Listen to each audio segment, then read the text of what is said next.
What is up mga sangkay? So magandang araw sa inyong lahat. Today it's gonna be a great day. So sa araw nito is pupunta tayo sa IT Park. So tara, samahan niyo ako na pupunta doon. So ngayon maglalakad lang tayo.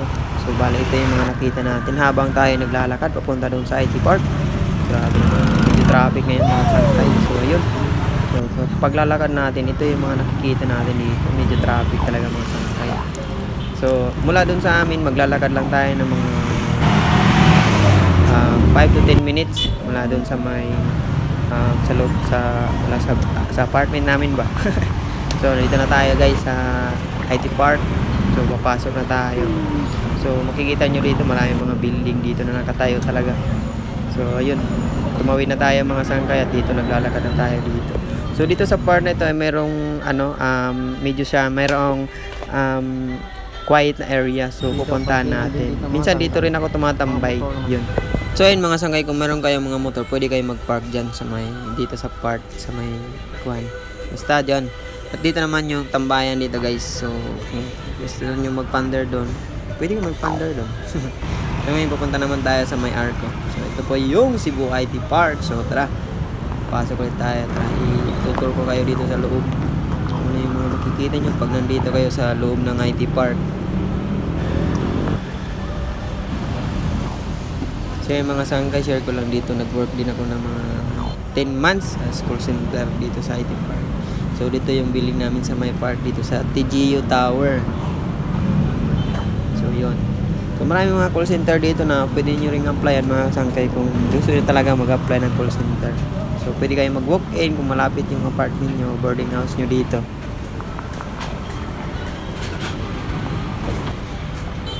So yun, tumawid ulit tayo ng pedestrian lane. At yun, maraming mga building talaga dito. Mostly mga call center yung meron dito mga sangkay. So ngayon naman mga sangkay, pupuntahan natin yung Ayala Mall. Pero dadaan muna tayo dito sa may pedestrian lane. So yun.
Rashid and Junito. Okay, within 5.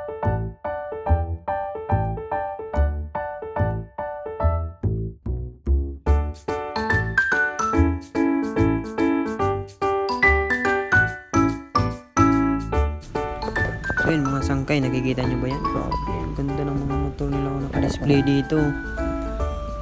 Ooh, wow, mga big bike guys. Magkano kaya ang ganyan?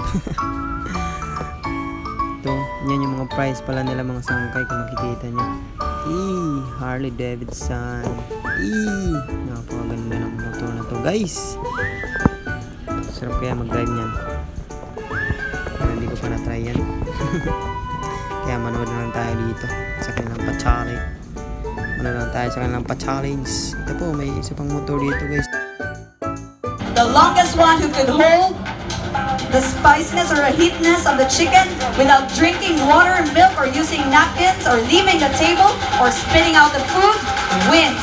Okay, Junito is on the go. He's the first one to finish. How many minutes left? 2 minutes left, Julie and Eric. Julie, Erica. Sayawan na lang para ma-distract. Hang tayo. Pag si Junito, gisimot naman, oy.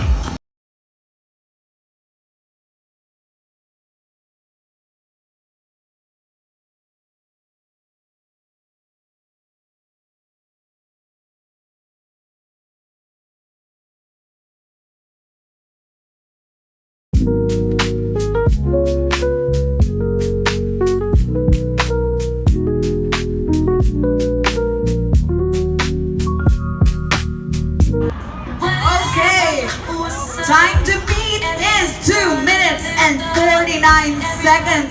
So we've got Remy Boy here, Stephen Joe, Alejandro, and Gregory. Alright, come, let's go, let's go! Oh wait. Oh, Alejandro, so fast, so quick. Let's see. The first person to beat the 2 minutes and 49 seconds time wins the game. Okay. So this is Hottest Wings Challenge by Buffalo Brads. Great Buffalo Brads, 8 years of epic flavors. Okay, time to beat is 2 minutes and 49 seconds. Raise your hands and give us a signal once you're done. Okay, let's go, Remy, let's go, Steven, let's go, Alejandro, let's go, Gregory. Again, if you're done, raise your hands. Okay, so this is Hottest Wings Challenge. Okay.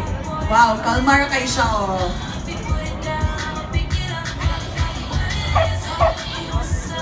Ha? So, see, patayin na, Stephen. Go, continue. Alright. Okay, so, please check. Okay, now we have our first winner. So, this is Alejandro Curacha. So, Alejandro Curacha is the first one to finish. Okay, guys, thank you so much. So, Alejandro is the first one to finish.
kasangkay, maraming salamat sa panonood. Kita-kits ulit sa aking next video. Bye-bye!